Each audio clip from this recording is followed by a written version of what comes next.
ఓ చోటంట ఒక పశువుని అత్యాచారం చేశారంట. దేన్ని? గేదెని. పశువుని అత్యాచారం చేశారంట. దారుణమా కాదా? ఏ తత్వం అది? దుష్టత్వం. పశువుని అత్యాచారం చేశాడంట. ఇంకా కొన్ని చోట్లేమో చిన్నపిల్లల్ని అత్యాచారం చేస్తున్నారంట. అర్థమైందా? అంటే దుష్టత్వం చేత నింపబడినాడు. మనం అనుకుంటాం, అలా ఎలా చేయగలిగాడండి అసలేని? అయ్యబాబు, అంత దారుణమా? ఇంత దుర్మార్గమా? అసలు అలా అలా మనసు ఎలా వచ్చిందండి? మనం అనుకుంటాం. ఆడికి దుష్టుడి తత్వం ఉంటే అలాంటిది ఏమి ఉండదు. జాలి, దయ, కనికరం, ప్రేమ, అయ్యో పాపం చచ్చిపోతాడు, రక్తం వస్తుంది, ఇలాంటి ఏమీ ఉండవు.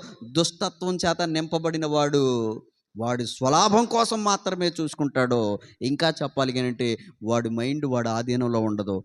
దుష్టుడు చెప్తా ఉంటాడు, ఏం పర్లేదు, చెయ్యి చెయ్యి, ఇంతకీ చెయ్యి, ఇలా చెయ్యి, అలా చెయ్యి అని దుష్టుడు చెప్తా ఉంటాడు. లోపల ఆలోచన పుట్టిస్తూ ఉంటాడు. ఇప్పుడు గమనించండి,